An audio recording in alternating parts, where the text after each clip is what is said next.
இந்த நிகழ்வில் தலைமை தாங்கியிருக்கிற மரியாதைக்குரிய அண்ணன் VM பிரேம்குமார் தலைமையாசிரியர் அவர்களை 5 நிமிடம் பேசுமாறு அழைக்கிறேன். மதிப்பிற்கும் மரியாதைக்கும் உரிய இந்த நாளினுடைய விழாவின் சிறப்பு விருந்தினர் தொழிலதிபர் தனபாலையா அவர்களே, மேடையில் வீற்றிருக்கின்ற தலைவர் பெருமக்களே, அருமையான தடயம் பத்திரிகையினுடைய ஆசிரியர், இந்த விழாவினை தொகுத்து சிறந்த பணிகளை ஆற்றுகின்றவர்களுக்கு ஊக்குவிப்பாக பரிசுகள் வழங்கி அதை எழுத்து வடிவிலே புத்தகமாக மலராக வெளியிட்டு நம்மையெல்லாம் மகிழ்ச்சி அடைய காத்திருக்கின்ற அருமையான உடன்பிறவா சகோதரர் தடயம் பாபு அவர்களே, முன் வரிசையிலே முதல் இருக்கையிலே கடந்த ஆண்டு அமர்ந்து கல்வி செம்மல் விருதினை நான் பெற்றேன். அன்றைக்கு ஐயா அவர்கள் எனக்கு விருதினை கொடுத்தார்கள். எனக்கு அது மிகவும் மகிழ்ச்சியாக இருந்ததற்கான காரணம், என்னிடத்திலே படித்த என்னுடைய பள்ளியினுடைய மாணவர்கள், அதில் ஏராளமான மாணவர்கள் கலந்து கொண்டது எனக்கு இரட்டிப்பு மகிழ்ச்சியாக இருந்தது. இந்த நாளிலும் தடயம் பாபு ஐயா கிட்ட ஒரே ஒரு கேள்வி தான் கேட்டேன், யார் சிறப்பு விருந்தினர் என்று. வழக்கம் போல ஐயா தான், தனபால் உடையார் அவர்கள் தான் என்றார்கள். எப்பொழுது அழைத்தாலும் மறுக்காமல் உரிய நேரத்திற்கு வந்து, குறிப்பாக சிறப்பு விருந்தினர் என்பவர்கள் ஒரு 5 நிமிடம் 10 நிமிடம் வந்து யாரோ ஒருவருக்கு, ஒரு மணிகண்டன்னா எஸ்ஐ கூட்டு ஒரு விருதை கொடுத்து விட்டு நான் சென்று வருகிறேன், அவசர வேலை இருக்கிறது என்று சொல்வதுதான் வழக்கம். மீதம் உள்ளவர்களுக்கு வேறு யாராவது பரிசுகளை வழங்குவார்கள். இதுதான் ஒவ்வொரு விழாவிலும் நடக்கின்ற நிகழ்வுகளாய் நாம் பார்த்திருப்போம். ஆனால் ஐயா அவர்களை பொறுத்தவரை அனைவருக்கும் பரிசுகளை விருதுகளை கொடுத்து வாழ்த்துறை வழங்கி நிறைவு செய்து நாமெல்லாம் இந்த அரங்கத்தை விட்டு வெளியேறுகின்ற வரையிலும் அவர்கள் மேடையிலே இருந்து அனைவரையும் மகிழ்விப்பது அவருடைய வாடிக்கை. இல்லை, கையில் லேப்டாப் இருக்கும், எல்லாத்தையும் பார்த்துட்டு இருப்பார். கூட 10 பேர் வருவாங்க, ஐயா அங்கே ஃபோன் வருது இங்கே வருதுன்னுவாங்க.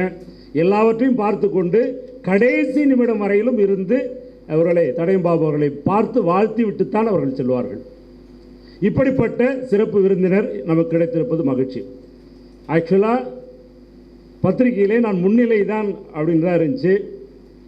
வரும்போதே நண்பர்கள் கேட்டாங்க, கோட்டெலாம் போடலையா, போன வருஷம் கோட்டெலாம் போடுறது இல்லைப்பா, நான் முன்னிலை ஏதோ ஒரு இடத்துல ஓரத்தில் உட்காந்துருப்பேன் அப்படின்ட்டு. திடீர் என்றால் தலைமை உரையின்றாரங்காட்டுன்னு கையும் புரியல காலும் புரியல.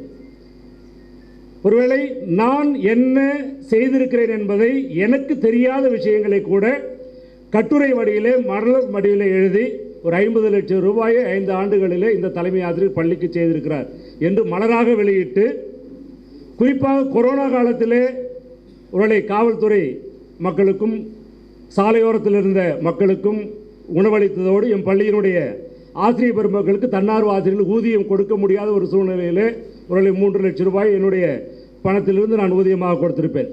அவற்றையெல்லாம் நான் விருதுக்காகவோ அல்லது மலராக வெளியிடும் வாய்ப்பு எனக்கு கிடைக்கும் என்றோ நான் செய்யவில்லை. திடீரென்று பார்த்தால் கட்டுரையாக எழுதி வெளியிடுகிறார். ஒரு 50 லட்சம் ரூபாய்க்கு VM பிரேம்குமார் தலைமை ஆசிரியர் இதையெல்லாம் செய்திருக்கிறார் என்று சொல்லி இதே மேடையிலே இதே இருக்கையிலே உட்கார வைத்து இதே தலைவர் அவர்களின் பொற்கரங்களினாலே மலரையும் வெளியிட்டு வெகுமதியையும் கொடுத்து பாராட்டினார். ஒருவேளை இப்பொழுது முன்னிலை இருக்கின்றவர்கள் எல்லாம் ஒருவேளை அடுத்த ஆண்டிலே நீங்கள் மேடைக்கு வருவீர்கள் என்று சொல்லி விருது பெறுகின்ற உங்கள் அனைவரையும் நான் பல ஆண்டுகள் நீங்கள் இது போன்ற தொடர்பணிகளை ஆற்றி இன்னும் பல விருதுகளை பெற வேண்டும் என்று வாழ்த்துகிறேன். ஒருவேளை தடயம் பாபு அவர்களை பற்றி ஒரு சில வரிகள் சொல்லி நான் அமரவிருக்கிறேன். என தலைமை உரை என்று சொல்லிவிட்டதினாலே ஒரு சில அவரை பற்றிய குணாதிசயங்கள் என்னை விட உங்களுக்கு தெரியும். கடந்த ஆண்டு பார்த்தீர்கள் என்று சொன்னால் உட்கார்ந்து இருந்ததிலே நானே சொல்கிறேன், என் பள்ளியினுடைய என்னுடைய மாணவர்களே 3 பேர், என் பள்ளியினுடைய மாணவர்கள் கிட்டத்தட்ட 7-8 பேர், விருதாலயத்தை சேர்ந்தவர்கள் கிட்டத்தட்ட ஒரு 20 பேர் இருப்பாங்க. எனவே இந்த நாளிலும் அப்படித்தான் இருக்கும் என்று நினைத்தேன். ஆனால் தடயம் பாபு அவர்களை நீங்கள் தான் தடயம் பாபா அப்படின்னு கேட்டு விருது பெறுகின்றவர்கள் கூட இங்கே இருக்கிறார்கள். அப்படி என்றால் அவர்களுடைய சிறப்பை மற்றவர்கள் மூலமாக அவர் தெரிந்து மலரில் அதை எழுதி அவர்தான் தடயம் பாபு என்பதை இங்கே தான் அவர்கள் பார்த்து தெரிந்து கொள்கிறார்கள் என்றால், அவரை தெரியாதவர்களுக்கு கூட அவர்களை பற்றி இவர் தெரிந்து கட்டுரை வடிவிலே மலர் வெளியிட்டு அவர்களுக்கு இன்று நாளிலே பரிசுகள் வழங்குகிறார்கள் என்றால் அவருடைய பெருந்தன்மை. நான் அப்பப்போ கேட்பேன், இது ஏன் சார் உங்களுக்கு என்ன, இதனால் உங்களுக்கு நன்மை? இப்போ நான் ஆக்சுவலாக சில நேரத்தில் கொரோனாவில் ஒருவேளை ஊதியம் போட்டால் எந்த நன்மையை எதிர்பார்க்கல, ஆனாலும் சரி நம்ம காலத்தில் அது குறை வந்துடக்கூடாதுக்காக செய்வோம். பத்திரிகை துறையில் நீங்கள் இந்த பரிசுகளை பாராட்டி ஒருவேளை கல்வித்துறையிலே எங்களுக்கெல்லாம் அந்த நல்லாசிரியர் விருது அப்படி இப்படிலாம் கொடுப்பாங்க.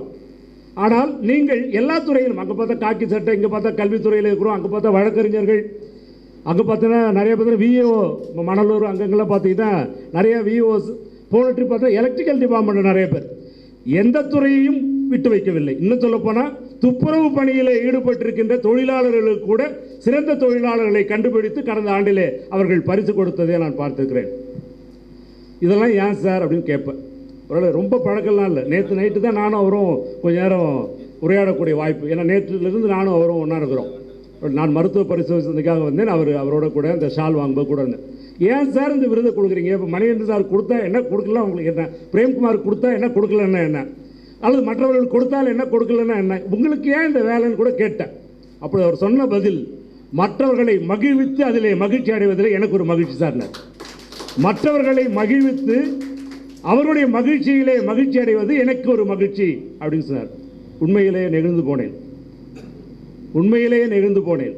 என்னுடைய வீட்டை தாண்டித்தான் அவருடைய வாகனம் தினந்தோறும் அவருடைய அலுவலகத்துக்கு செல்லும்.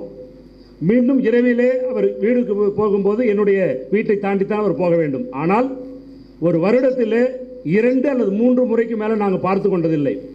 ஆனாலும் என்றோ கொரோனா காலத்திலே நான் ஆற்றிய பணிகள், என் பள்ளியிலே ஒரு 50 லட்சம் ரூபாய்க்கு நலப்பணிகள் செய்த விஷயங்கள், அல்லது பள்ளி மாணவர்களுக்கு ஒழுக்கத்தை குறித்து சில முன்னேற்றங்களை செய்த விஷயங்களை எல்லாம் அவர் உற்று நோக்கி என்னுடைய முகநூலில் இருந்து அவர்கள் செய்திகளை எடுத்து தன்னுடைய பத்திரிகையிலே வெளியிடுவார்கள். என்னுடைய முகநூலிலே பொதுவாக நம்ம என்ன பண்ணுவோம்னா, நம்முடைய பிறந்தநாள், நம்முடைய பிள்ளைகளுடைய பிறந்தநாள், பெற்றோர்களுடைய பிறந்தநாள், கல்யாண நாள், அது இது நம்முடைய பெருமைகளை முகநூலிலே பதிவிடுவோம். அப்படி என்னுடைய பள்ளியிலே நடக்கின்ற நிகழ்வுகளை நான் முகநூலிலே பதிவிட்டால் அதை எடுத்து அவர் தடயம் பத்திரிகையிலே வெளியிடுவார்கள், பிரேக்கிங் நியூஸில் வரும். உண்மையிலேயே மகிழ்ச்சி அடைவர். இந்த நாளிலும் அவருடைய பணிகள், குறிப்பாக அந்த விருத்தாச்சலம் பகுதிகளை பொறுத்தவரையிலும் அரசு ஆண்கள் மேல்நிலைப் பள்ளிக்கு அருகாமையில் இருக்கின்ற நீர்நிலைகள் எல்லாம் ஒருவேளை கடந்த ஆண்டு மேடையிலே அணைகளை பற்றி தான் பேசியிருப்பார்கள். ஏனென்றால் பரபரப்பாக பேசப்பட்ட விஷயம் அது. நீர்நிலைகள் ஆக்கிரமிப்பை அகற்றுவதிலே தன் உயிரையும் பணையும் வைத்து அவர் சிறப்பாக பணியாற்றி நீதிமன்றத்திலே ஆணை பெற்று அதை நிறைவேற்றி வெற்றி கண்டார். இன்று அவைகளெல்லாம், நீர்நிலைகள் எல்லாம், அந்த கட்டிடங்கள் எல்லாம் அகற்றப்பட்டு இப்பொழுது அழகாக காட்சியளிக்க, ஒருவேளை மறுசீரமைப்பு மற்ற பணிகளுக்கு ஆட்கொள்ளப்படவில்லையே தவிர்த்து அங்கே இருந்த ஆக்கிரமிப்புகள் அகற்றப்பட்டிருக்கிறது. இன்னும் அதுபோல் ஆலடி ரோட்டில் கூட அது போல ஆக்கிரமிப்புகளை அவரால் எடுத்த முயற்சிகளை அகற்றுவதற்கு எடுத்துக்கொண்டிருக்கிறார்கள். இப்படி நிறைய விஷயங்கள். எனவே இந்த நாளிலே ஐயா அவர்கள், தடயம் பாபு அவர்கள் இன்னும் இது போன்ற விழாக்களை காண வேண்டும். ஒரு நேற்று தான் ஒரு கெட்டப்பை மாற்றிருக்கார். கெட்டப்பை நேற்று தான் மாற்றிருக்கார், சஃபாரி போட்டு பண்ணி ஒரு இளமையான ஒரு கதாநாயகனாய். பொதுவாக கதாநாயகர்கள் தான் தன்னுடைய ரோலை மாற்றுவாங்க. ஆனால் நேற்று அவருடைய ரோல் ஹீரோவாக காட்சியளிக்கின்ற மிக பொலிவான தோற்றம். பேண்ட் ஷர்ட்டில் தான் பார்த்துக்கிறோம். நேற்று இரவு தான் அவர் இந்த ஆடையை எடுத்து இந்த நாளிலே மேடையிலே அமர்ந்து அழகாக நம்மை மகிழ்விக்க இருக்கிறார்கள். எனவே ஒருவேளை ஒவ்வொரு நபரை குறித்தும் இங்கே எனக்கு முன்னாடி அமர்ந்திருக்கின்ற ஒவ்வொருவரை குறித்த பெருமையை அல்லது உண்மையை, பெருமை என்று நான் சொல்ல விரும்பவில்லை, உண்மையை, அவருடைய உழைப்பை, குறிப்பாக லஞ்சம் வாங்காத அல்லது அது விரும்பாத மக்கள் எங்கே அப்படின்னா இந்த மேடைக்கு முன்னாடி இருப்பீர்கள் என்பது என்னுடைய கருத்து. ஏனென்றால் ஊழல் செய்பவர்களுக்கு அவர் பரிசு கொடுப்பதில்லை, வெகுமதி கொடுப்பதில்லை. அது எந்த துறையாக இருந்தாலும் சரி. லஞ்சத்திலேயே பிறழக்கூடிய துறைகளிலே கூட யாரெல்லாம் லஞ்சம் பெறவில்லையோ அவர்களை கண்டறிந்து அவர்களுக்கு விருது கொடுத்து அதிலே மகிழ்ச்சி அடையக்கூடிய தடயம் பாபு அவர்கள். எனவே இந்த நாளிலே அவர்களை முதலாவது வாழ்த்துகிறேன். கூடவே இருக்கின்ற பரிசு பெறுகின்ற, விருது பெறப்போகின்ற ஒவ்வொருவரை குறித்தும் பேச வேண்டும் என்று சொன்னால் நானே பேசி முடிச்சுட்டு 9 மணி ஆகிடும். எனவே விருந்தினர்கள் கிட்டத்தட்ட பார்த்தீங்கன்னா எல்லாரையும் பேச வைப்பீங்க, அப்படிதானே சார்? ஆமாம், ஏறக்குறைய பரிசு விருது பெறக்கூடிய அத்தனை பேரும் பேசுவீர்கள். கிட்டத்தட்ட விழா 9:30க்குத்தான் முடியும். அதுவரையிலும் நம்முடைய தலைவர்களும் இருந்து உங்களை வாழ்த்துவார்கள். எனவே பரிசு பெறப் போகின்ற, அதாவது பரிசுனா விருது பெறப் போகின்ற உங்கள் அனைவருக்கும் நெஞ்சார்ந்த வாழ்த்துதல்களை சொல்லி, ஒருவேளை எல்லா துறைகளிலும், எங்கள் துறை என்றால் கல்வித்துறை மட்டும் விருதுகளை பெறுவோம். அப்படி இல்லாமல் கலந்து கட்டி காவல்துறையிலிருந்து கல்வித்துறை 2 துறைகளிலும் உட்பட்டு இடையிலே இருக்கின்ற எல்லா துறைகளிலும் உள்ள சிறப்பானவர்களை தேர்வு செய்து இந்த நாளிலே நம்முடைய சிறப்பு விருந்துகளை வரவழைத்து விருது வழங்க இருக்கிறார்கள். யோசிப்பேன், சென்னையில் விழா நடத்துறது எவ்வளோ, நம்ம ஸ்கூலில் விழா நடத்துறதே கஷ்டம், அவங்க டிபார்ட்மெண்ட் நடத்துறது கஷ்டம். ஒவ்வொருவரும் அவங்கவுங்க துறையில் அவரவர்கள் அலுவலகத்திலே கூட்டம் போடுவதே கஷ்டம். ஒரு தலைமை ஆசிரியராக என்னுடைய அலுவலகத்திலே கூட்டம் போடுவதே கஷ்டம். ஆனால் அப்படி இல்லாமல் ஒட்டுமொத்த அவருக்கு தெரிந்த அனைவரையும் சிறப்பாக பணியாற்றியவர்களை எல்லாம் இந்த சென்னை மாநகரத்துக்கு வரவழைத்து இந்த அறையை வாடகைக்கு எடுத்து சிறப்பு விருந்தினர்களை வரவழைத்து இது போன்ற கேடயங்களை எல்லாம் அவர் தயார் செய்து, கூடவே அவருக்கு துணையாய் அநேக உதவியார்கள் 4-5 பேர் அவர் கூட இருக்காங்க. வக்கீல் பாலகுமார் அண்ணன், இபி முருகன் ஐயா அவர்கள். அவர் மட்டுமல்ல, தனி மனிதராய் அவர் எடுக்கின்ற எல்லா முயற்சிகளுக்கும் அவர் நண்பர். ஆக்சுவலாக வயதிலே மூத்தவர். அவர் பார்த்தீங்கன்னா நேற்று அவர் பேசுகின்றதை பார்த்தா எனக்கு உருகி போச்சு.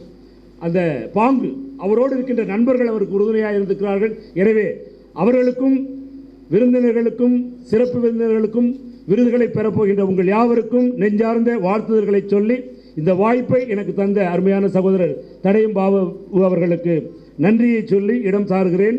இந்த நிகழ்ச்சியை நான் அவரிடத்தில் ஒப்படைக்கிறேன்.